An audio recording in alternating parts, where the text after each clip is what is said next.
Hello, welcome to 30 Minutes. I'm Rick Anthony. Today's installment of 30 Minutes is about fake news. Contrary to what some people may think or say, the term fake news was not invented by Donald Trump.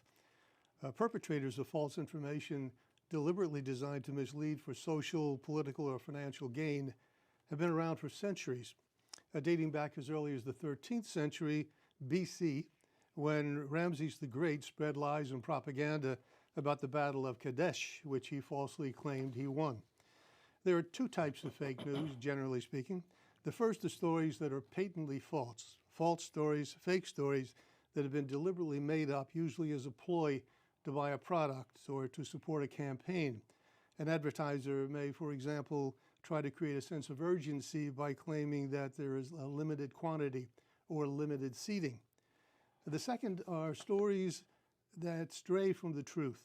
They contain a bit of truth, but are not 100% accurate. For example, when a politician claims that his or her program won't cost taxpayers a dime, no additional taxes. We all know that simply isn't true.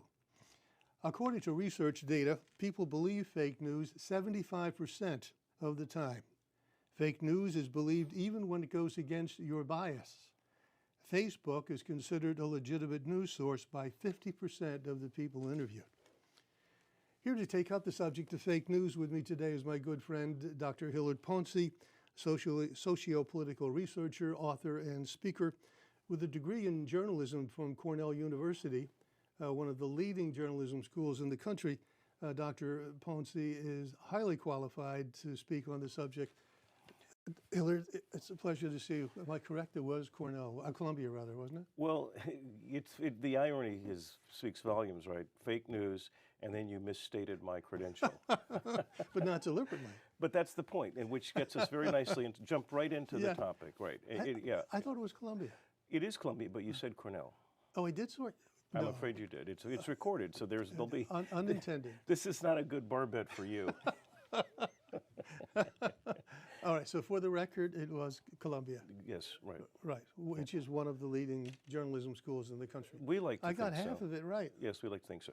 But the anecdote is useful for us because you can have quote unquote fake news, in which the source of the news is producing the falseness, and the journalist is being the good officer, the good conduit. And if it's a skilled practitioner, I mean a skilled publicity officer, you can fool people. So you can have cases where the journalist in good faith is repeating what they investigated. I'm going to get to that in a moment, but let me throw some more data on the fire. I know you love statistics. That's your world, right? Well, I love statistics, but I also like big ideas. And so let's just put some closure. Don't throw me off stride. I know you're on a roll, Rick, but in support of what you're trying to do, let's clarify.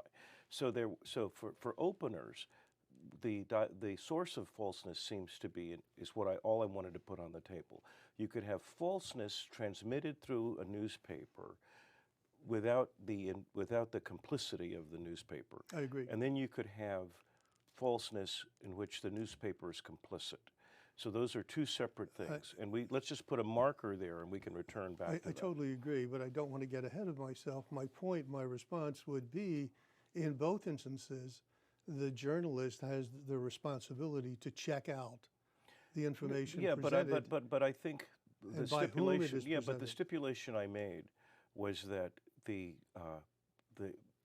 fact-checking department of, say, the New Yorker was put to full use, and they were still defeated. At that point, you can say, well, just as Bell Telephone, when it existed, can't completely control everything going across its lines, for the record, let's imagine that there are cases where the newspaper can't be completely accountable for everything going into it. It tries hard, but there can be cases. The presumption is it tries hard. We'll come back to that, however. I want to give you some more data to make the case. A full 1/3 of Americans say the news media is the enemy of the people, and that's as of a survey last year. The sentiment is strongest, as you might expect, among Republican voters, According to the survey, 51% of Republicans polled said they thought the press was the enemy of the people, compared with 14% of Democrats and 35% of independents. Paradoxically, a majority of all respondents in the survey signaled support for the press, with 67% saying the news media is an important part of democracy, which is encouraging, I think. Among those surveyed, respondents were most closely divided on the issue of rural areas, I should say. 46% of rural Americans say they believe the news media to be an enemy of the people, compared to 54% in other parts of the country. Again, I think not surprising. We've heard that before. They're the two sides of the country, and then the huge middle.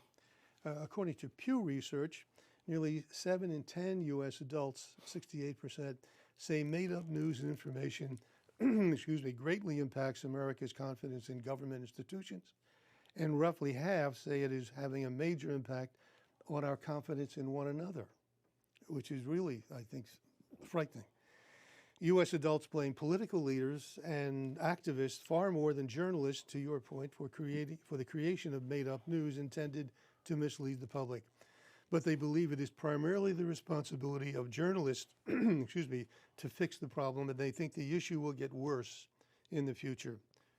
And finally, again, to your point, I was going to bring this up later, and this surprised me. I was in PR for about 10 years before I wandered into consulting, and so I've written mountains of press releases, dealt with many, many different kinds of news people at the time. But public relations jobs exceed reporting jobs by almost 7 to 1, according to a Gallup poll.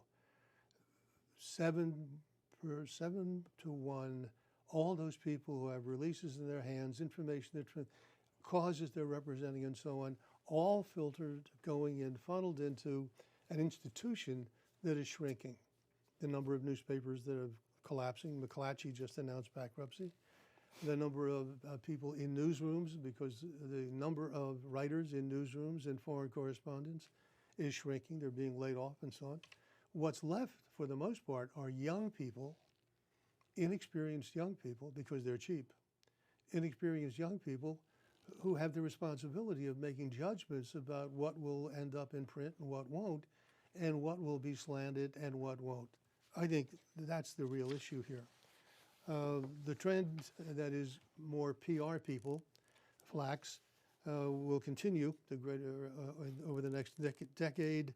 Shrinking newsrooms have more made PR specialists less reliant on mainstream media. And so, as you know, there has been a trend towards electronic media, social media, and so on, that it's so easy to pump stuff through those distribution channels. I think that's enough for the data to at least prime the conversation. When I was in PR, and I'll probably be pillared for this, when I was in PR, again, this was 100 years ago, many PR people worked on the assumption that reporters as a group, by and large, were just lazy. And they would take your press release, happy to have it, and print it. That may still be the case, but for a different reason, particularly in social media, where they're just looking for content. They're just happy to get something they can put on their blog or whatever it is. And so there is less discrimination, there is less effort put into checking the source, et cetera, et cetera. That's concerning to me, because there are no checks to fix the problem. If you rely on the industry to police itself and regulate itself, I think they've proven they're not very good at it. Your response to all of that? Well, first off, I congratulate you. That's quite a picture you painted. It's a very dire picture. It's probably, notice I said it's probably accurate. Yes. Okay, so let's hit the reset button very briefly.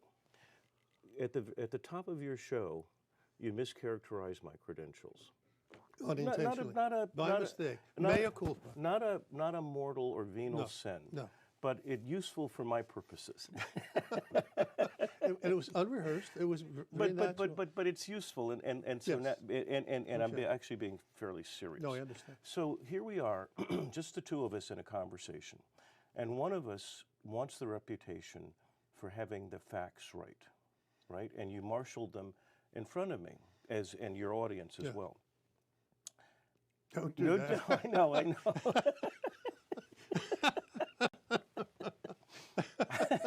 Don't go there. I'm trying not to. But obviously, any of us can make mistakes, right? Even on our best day, trying to be careful and factual. And you notice that what I haven't done is I haven't challenged you in any way about your facts. I didn't say, where did you get that? How carefully did you check it? I did none of that. I trust you. I assume that you would have the reasonable ability to do excellent research and put it to me for my benefit. The problem, it seems to me, with journalism today, in addition to the loss of a business model, is the loss of trust. And the dynamics that you're talking about could account for that loss of trust. But I want to try a different theory about what's behind the loss of trust. Because let's face it, if I trust you, it's not going to be a serious problem if you load me up with false or fake news. Because if I trust you, we can live in a pretend world, right? The real problem with false news is that beneath that is a sense of divide or lack of trust or toxic difference if it gets real bad. So I want to go to what's beneath all that. And it seems to me that the problem with journalism, it goes like this, at least print journalism. Print journalism is about place. It's Philadelphia's Inquirer. It's New York's New York Times. It's Boston's Boston Globe. And as national operations and even global operations for the print media increased and the newspapers were at the height of their power, there was implicit in that a separation between the origins of journalism, which was place-based, and the realities of journalism, which were expansive, authoritative on a global scale. The New York Times had a reporter in the major capitals of the world, in the major cities of our country, and the way of charting the loss of the print media was pulling back on these remote offices. Yeah. But the reason the newspaper was vulnerable is that once you want to operate in a global arena, sitting at my computer looking at anything that tells me what's going on anywhere in the world, the digital realm, it can outdo the newspaper like that. So to survive, it seems to me, the newspaper has a chance for survival. I know I've skipped over what you really want to do, which is revel in the possibility that newspapers are evil, which I'm not even going to challenge you on that. I'm not sure evil, but certainly have an agenda. Okay, I was helping. I thought I was helping you by just making it unalloyed bad. But if you want nuance, we can do nuance. Okay. They have an agenda, but the true purpose, but by suggesting that the bedrock of journalism is its locality, physical space, then you can almost see where this is going to go. In the discussions that I've done, and I can't name sources. I wish I could. It's been in conversations I've heard this. I haven't read this for myself, so you're going to have to trust me on this one. But the argument seems to be there's a U-shaped curve to the future of journalism. At one level, the Washington Post, the New York Times, the Wall Street Journal, and other large, well-funded news operations, they will be able to sustain this physical space metaphor. They will take responsibility, and frankly, it's been good for them, the loss of the medium-sized newspaper, because counter to this argument you were making that there are fewer newspapers, so they're old, inexperienced youngsters, the paradox is that at one location in journalism, the loss of countless regional papers and local city papers is that they can now cherry pick the best of veteran journalists. So the staffs at this Journal and the Post are paradoxically getting better. And you can see this. They're now routinely publishing amazing blockbuster books, and their ability to cover Washington, depending on your viewpoint, is more empowered, which raises this really interesting question. If newspapers have a reputation for being fake or false or purveyors or having an agenda, but at least for some of them, the reality is they're doing, by journalistic standards, the best job, a very good job. Let's not do hyperbole. The best ever.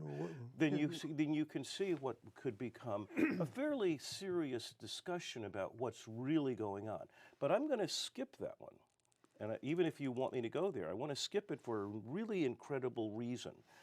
At the other end of no. Actually, Rick, do me the courtesy, because as you noted, sometimes you can't remember at our age. So I really want to get That's this why out. I wanted to interject. Right, but now Okay. it's my turn to promote a quote unquote agenda, and I don't even have a script.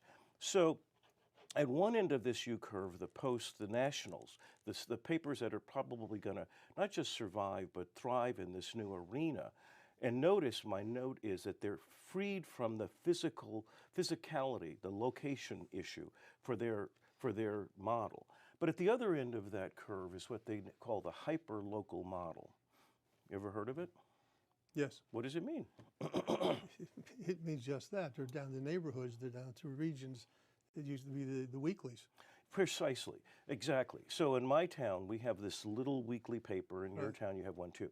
And even though, at least in my youth, I would walk past those papers because they used to be free.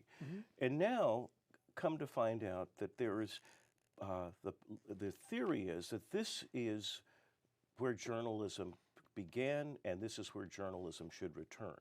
Meaning that a hyper-local paper can do what no other source of news can do, what no other medium can do, because it's all about this place, a very narrow place or space, and what comes with that control over a highly compacted space is face-to-face, one-on-one relationships between people.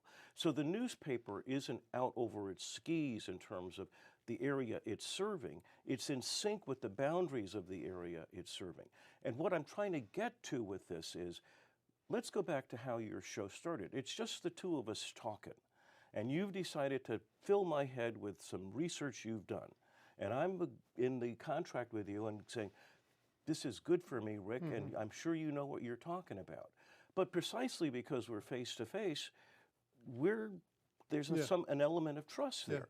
So the logic we're going with here is that at the hyper-local arena for the print world, it's based on the one-to-oneness of the neighbor, the friend and the neighbor. I understand the theory. Right. So in those cases, let me tell you the reality, however. Well, okay. Weeklies depend upon the PR people and the organizations in their communities who send them news releases. And if you note, go through almost any daily, and you will see a news release printed pretty much as it was submitted. And it may be bylined, but it is essentially information that was provided to them. They don't have the staff to check. They don't have the will to check. They're simply taking it at face value that these organizations, these individuals are providing us with newsworthy information that we can put in our publications. Well, boy, is this That's the reality of it. Boy, Going back to your earlier statement about the New York Times, the Wall Street Journal, et cetera, as you very well know, those are businesses. And so the editorial slants of those publications is not determined by the people who are writing the news, collecting and writing. It's determined by the business people at the top of the house, and even the ownership of those organizations, as much as there's supposed to be a separation. That's the reality of it. And that isn't going to change in the near future. Well, boy, furthermore, the New York Times, the others that you mentioned, which will probably be around for a very long time, will be around for a very long time because they're building their online presence. If they had to rely on print, they wouldn't be here. That's a fact. So this is your lucky day. Any day with you is a No, lucky day. no, this one Any this day. is off the charts for you. This is your lucky day. So the point you're putting on the table is that, gee, if what I know about hyperlocal papers is true, they're just these rags, and people throw stuff under their door. Many of them, not all of them, but certainly many of them. So as I said, this is your lucky day, because not only would I imagine would you want your show to talk about presumptions and assumptions about how things work, but also imagination, use of imagination to think through how newspapers can work as well as do work. And so what I'm noting is that at least in an arena that I operate within, where as an alum of the journalism school, this is what we talk about. This is, and so it turns out Facebook, of all places, has put up a pool of money to operate in the hyper-local arena, because presumably this is where a strength of print journalism can be supported. And so now there's this idea, well, how could we make the hyper-local paper work so that it isn't what you are claiming it to be? Your word was reality, which is it's just passing through what other people have done. How do you make hyper-local papers become the possibilities that I've just imagined? And one of the ways in which this works is not just national press, but hyper-local press as well, are all merging with the possibilities of video and digital. So you want your paper to have a website, even at the hyper-local level. Yes. And you want to be able to have it be able to produce content that can go to YouTube and other platforms. But what you're also doing, though, and this is a point that I don't want to lose, because I know we're quote-unquote contesting, but there's also something important going on here. And the important thing is that the thing that we talk about in show after show is this word trust, public trust, etc. And it seems to me to be important when there's even the possibility that this great puzzle of our nation, this issue of lack of trust, can be addressed. And so this thought experiment we're hosting, at least I'm trying to host, is that the hyper-local press becomes this location where, if we're careful and thoughtful, we can begin to repair our nation and recreate locations of trust. And so, contrary to the idea that the very model of the hyperlocal press is just to reprint, might as well get a Mimeo machine, is no, what you really want to do is you want to put people in there, and this is frankly where young people are most welcomed, and take advantage of what they know and we don't, which is how to mix these media, so that you get these overlays of something that you publish in print with something that you produce online. And the real magic of the thing, Rick, is how would you make that make money? Because if it actually can be monetized, then it can be self-sustaining. So you don't have to rely on Mimeo. You can produce original content. I'm not disagreeing. No, but I'm actually putting ideas on the table. I'm not trying to argue with you. I'm trying. No, but can I at least just finish the thought? Hello. And then we can have a robust discussion. And so the monetization piece of this is what fascinates me. Because in the old days, as you know, most of the weeklies, the model was you give it away and you recoup your cash by selling ads. Right. But that model is gone. We all know it. So what could be the new way of monetizing hyperlocals? It would have to be subscriptions, not subscriptions. I flunked the test. But open yourself up to the possibilities.